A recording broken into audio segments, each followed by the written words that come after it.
Goeiedag, good day, fellow South Africans. And you know we love Hlaudi Motsoeneng.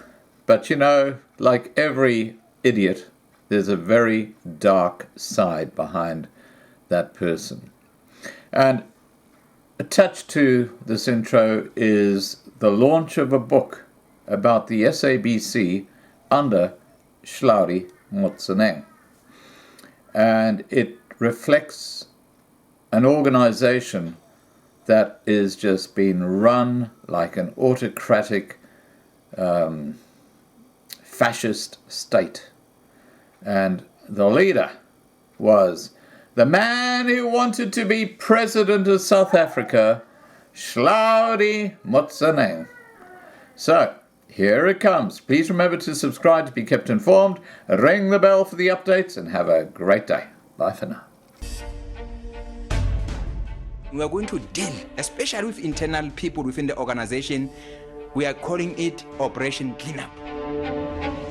Well, a warm welcome. We're going to start with this, and it was what can only be described as a harrowing time for the South African media. In 2016, the country watched 8 brave journalists stand up to the then SABC Chief Operating Officer Hlaudi Motsoeneng's reign of terror and capture of the public broadcaster's newsroom. While many will remember the sensational headlines, the photographs, the footage that circulated during that time, few know the real story, the way lives were changed while history was being made.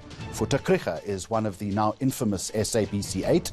He's just written a new book and joins us on the release of this tell-all publication about 8 very different journalists all brought together by circumstance to fight the mighty SABC in the name of media freedom. Hlaudi, a very warm welcome to you. One story written about you describes you as an accidental activist. At this very late stage in your career, and I speak as a colleague because we have a similar age, did you ever foresee this happening to you right now? No, not really, Jeremy. In 2016, I had 3 years left before retirement. I was sort of just doing time there. I was trying to envisage my next trip or what to do with myself when Hlaudi Motsoeneng happened to the SABC. There seems to be a breaking point, and if I remember correctly, you were sitting in what was called a line meeting where all the editors in the different regions came together, and there was some insurrection about not wanting to do vox pops. Something, I'm suspecting, inside you broke. That was the fulcrum moment. Start there. What happened? For the people to understand, we've got a line talk every morning where all the regions of the SABC will get together and discuss the news of the day. We've got top stories on a printed out diary, and all the regions will offer their own stories of the day. And on the top story list were 3 stories of the Right to Know march to different SABC offices. That was after the Hlaudi Motsoeneng issued that statement that said the SABC is not going to broadcast violent protests anymore. So what happened was that there were protests planned to go to the different SABC offices, and the head of news, Simon Tabele, removed it from the diary and said, we're not going to cover it. In the normal course of events, for any news organization, that is a story. It's a very obvious story to cover, isn't it? It's an obvious story. What went through your mind? To be honest, and maybe that's why I'm an accidental activist, I was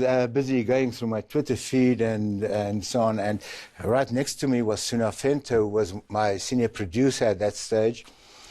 On the other side, Thandeka Kubule, our finance editor, economics editor, she just came back from a family funeral, and she started to argue with Simon and said, listen, you cannot do that. And if ever this thing gets to a court, I don't want to be part of it. And of course, I agreed with Thandeka and Suna also, and I thought that was it.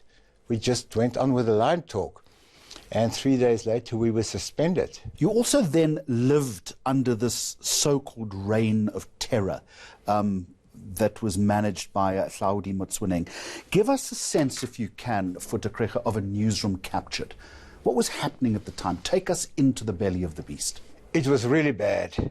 In those days, people would whisper in corners.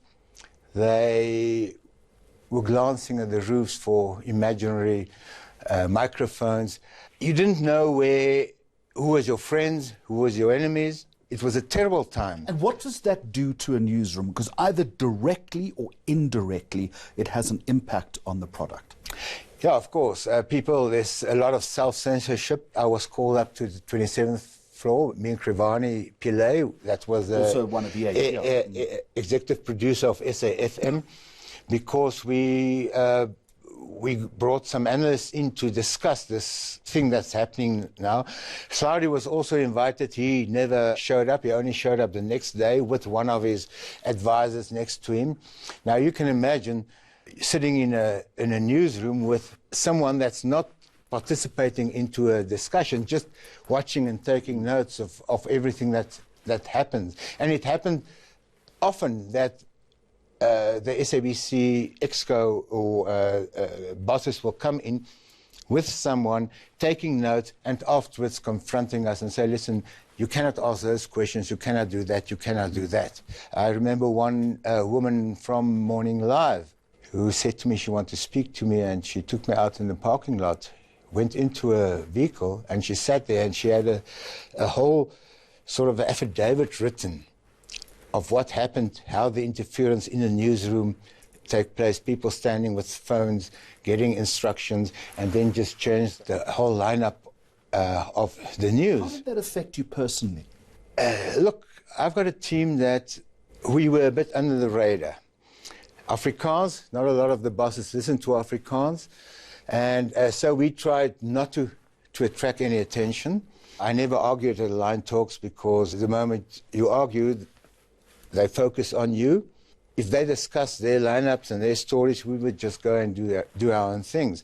You were profoundly affected then by the death of one of your colleagues, Suna Venter. We've read this headline about broken heart disease. I have two questions for you. Do you buy that? And secondly, who was responsible? She wasn't the healthiest person in the office. But after 2016, a lot of things happened. She started to get death threats. She couldn't sleep. She couldn't eat. If you read the book, you'll see that she received about 16 death threats. I received about 13, 14. Our legal advisor, Aslam Musaji, received a message saying, stop helping those people. If you don't, the girl will die.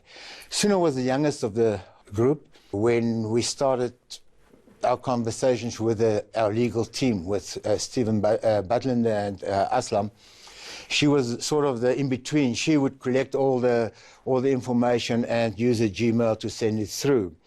So from outside, it might have been create the impression that she was a liaison between us and the legal people.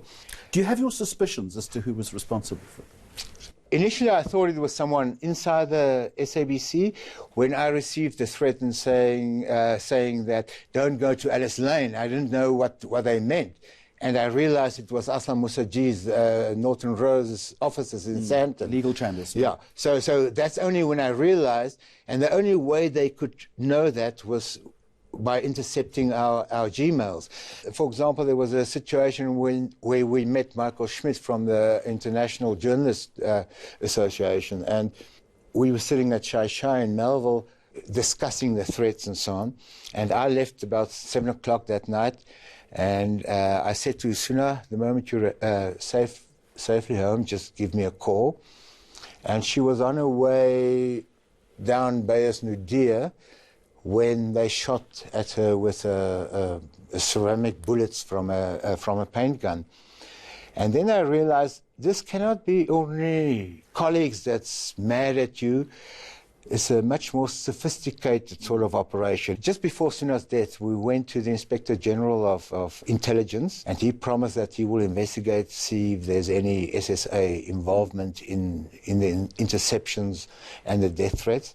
I suspect that it is maybe a faction of SSA. You know, if you use 8 burner phones, I don't know if you know a journalist that can afford 8 burner phones, because every death threat came from a different phone. You've been retired since May, I understand. Yeah. You've had an opportunity now to ask yourself 2 questions. One is what you did going back to the pictures that we see behind you with the cross across your mouth, did you achieve anything? And as I speak to you now, we know that the SABC is in deep financial crisis. There are reports about whether it can pay salaries or pay the lights bill. Do you have any hope for the organisation? Look, for the newsroom, definitely. There's a major change. And I think since 2016 up till now, there's a new head of news, Patrice Mahupeni. If you walk into the newsroom or into any meeting, there's robust discussions. If you look at the media monitoring's results after the elections, I think for the first time in history, the SABC, 99% of their coverage were non-biased. So there's a huge difference within the newsroom. For the SABC as an organisation, I personally think they'll have to scale down. I think we'll need another funding model. People do not pay e-tolls, they do not pay for service delivery, they do not pay for TV licenses. So there should be a different model. There's a lot of people still within the SABC that's not really contributing to the main and core function, and that's broadcasting. And then we sit with those big buildings with empty floors, empty offices in a prime area of Johannesburg. I think they should look at that also. They should go back to the core business of the SABC, which is broadcasting. I think they should relook the commercial side of it. I know many, many years ago, decades ago, they sold off a lot of their commercial stations.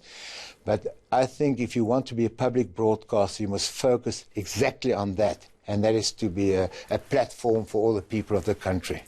Futa Krika, thank you so much for sharing your story with us. The book is called, very simply, The SABC 8. And if you are a believer in media freedom in this country, this is one that you need to read. Next on the program.